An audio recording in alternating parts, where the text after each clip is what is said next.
Welcome to another episode of Way Out Wednesday. I'm Dr. Ashley Southard coming to you from Scottsdale, Arizona with a new beginning outpatient treatment center and the Healthy Way Out emotional and binge eating program. Now this month in January, we are talking about how to get away from the new year, new you message, which is simply implying that you are somehow broken or defective or inept and that you need to change, which we know is so not the case, and really implementing a new year, new approach. If we're going to address and truly resolve emotional and binge eating, we have to take a different non-dieting approach. As I mentioned in last week's video, food and eating are not the problem. They are simply the symptom of something deeper and more emotional that's going on under the surface. Now today I want to talk about our approach to the nutritional aspect of your relationship with food. While the emotional and psychological underpinnings of what's going on are so very important to finally finding lasting freedom from food, we certainly cannot ignore the importance of talking about really healthy, sustainable nutrition in a way that doesn't promote dieting. Now, diets really approach nutrition in a very rigid and limiting way. They tell you what to eat, when to eat, and how much to eat in a very artificial way that doesn't incorporate how you live, what you like to eat, and what's realistic and desirable for you. They're very artificial. And we know that these only work for a short period of time. In fact, 95% of all people who go on a diet end up falling off the wagon, if you will, and actually regaining all of the weight that they lost while on the diet, even adding a few pounds to that. We know diets don't work. They are not the healthy approach to your relationship with food. So here at The Healthy Way Out, we take a different approach to nutrition. We take an approach that incorporates balance and flexibility. And we have a motto here that is, all foods are legal. And what I mean by that is all foods are to be incorporated into your eating. Now, of course, if you have a food allergy or an intolerance or simply don't like something, then we don't want to include that in your eating. But otherwise, we want you to feel at liberty to include all foods. And what that means is that there's no such thing as a good food or a bad food. There's no such thing as a food you should eat and a food you shouldn't eat. Now, there are certainly more nutritious foods and less nutritious foods, but we don't always eat for nutrition, do we? There's a lot of times that we eat for pleasure. We eat because it tastes good. We eat because we're in an experience that is feeling so wonderful, and part of that experience is eating. So there are many times that we make choices that aren't just based on nutrition, and we need to have the permission to be able to include all of those foods in our regular day-to-day eating. So there's a concept in psychology that I think is really important for us to apply here. It's really helpful, and it's called ironic process theory, or some people call it the white bear problem. And ironic process theory states that the more you try to not think about something and suppress certain thoughts, the more you end up thinking about that very thing. Now, it's called the white bear problem because if you look in any Psych 101 textbook, what you'll find is this example. Don't think about a white bear. Well, what are you thinking about right now? You're probably thinking about a white bear. This is ironic process theory in action. The more you try to not think about something, the more you end up thinking about it. So how can we apply this to food? Well, if we take a dieting approach to emotional and binge eating, diets are going to tell you, don't think about sugar. Don't think about carbohydrates. Don't think about processed foods. Don't think about bad foods or unhealthy foods. You shouldn't want those. You shouldn't eat them.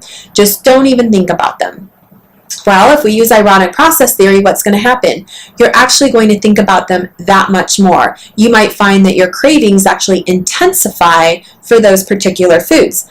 And for somebody who's struggling with emotional and binge eating, all it takes is trying to not think about it, coupled with some emotional vulnerability. Maybe you've had a long day at work and you're really tired when you get home.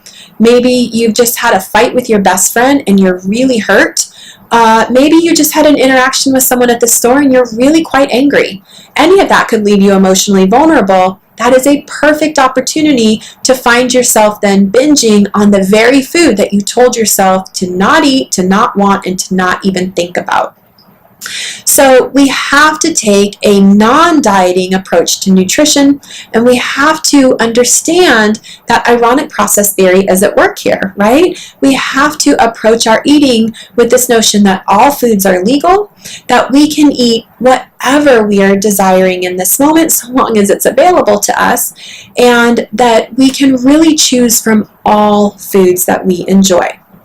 Now, what I mostly hear from people when I talk about this is they say, Dr. Ashley, that sounds great, but let me tell you, as soon as I give myself permission to eat whatever I want, I am going to lose complete control.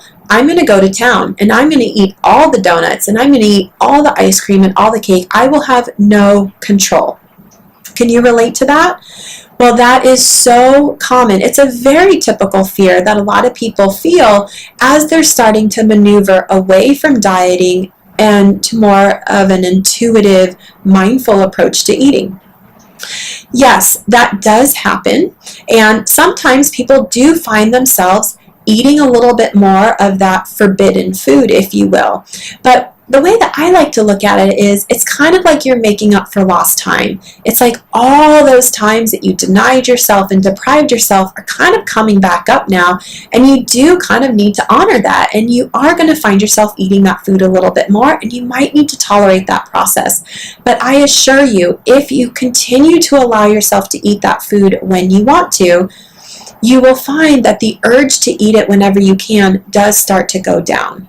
You won't have that scarcity feeling of, I have to eat it whenever I can, because truly it will become available to you whenever you want it. If pumpkin pie is something that you just simply have no control over, if you give yourself permission to eat pumpkin pie whenever you want, then you're going to find that truly your body doesn't want pumpkin pie every day. I know that might sound hard to believe right now, but you really do get to a place where your body does desire all kinds of foods. It doesn't want pumpkin pie every day. Now, let me give you a tangible skill that you can practice to start implementing some of this today. I want you to start paying attention to the mouth experience that you want to have at your next meal or snack. Now, what the heck do I mean by a mouth experience? I want you to pay attention to the senses, to the experience of eating whatever food you're going to be eating. And this includes the taste, the texture, and the temperature. So what kind of taste do you want to enjoy at your next meal? Are you in the mood for salty or savory or bitter, sour, sweet? What are you wanting? What kind of temperature are you craving? Do you want something cold or hot, or just something kind of room temperature? And what type of texture do you want? Do you want smooth or crunchy? Do you want soft or hard? What are you really desiring? If you can start to tune in to the sensorial experience that you want to have in your mouth at your next meal, I think you'll actually be pleasantly surprised to find that you end up desiring a diverse array of food over many, many meals, right? There are going to be times where you really want something crunchy, times when you really want something sweet, times when you really want something hot. And if you can tailor your meals around those senses, your body will actually naturally regulate the types of foods that you're eating, the balance of nutritious and not nutritious foods, and you won't need to keep track of all that. It's quite liberating and it's quite enjoyable. So really start to tune in to the sensorial experience that you're wanting to have. See if you can slowly start to step away from this idea that some foods are good and that's what you should eat, and other foods are bad and that's what you shouldn't eat. Remember this ironic process theory concept. It's so valuable in understanding how we relate to food. Try to resist the temptation to tell yourself that you shouldn't eat something, because as soon as you do that, you're going to start thinking about it a lot more. Give yourself permission to make all foods legal and to really dial in to the type of sensorial experience you want to have, okay? Taste, temperature, and texture. So this week, that is your homework, to just really tune in to the senses at your next meal. Notice if you can even identify what it is that would be enjoyable before you start eating. If you can do that, you are on a great path towards intuitive and mindful eating. All right? Okay, next week I'm going to be back to talk about our approach to movement in a way that's not punitive, it's not rigid or extreme, and it's certainly not shaming. All right, have a fantastic week. Enjoy the senses around your meals, and I will look forward to seeing you here next week. Bye-bye.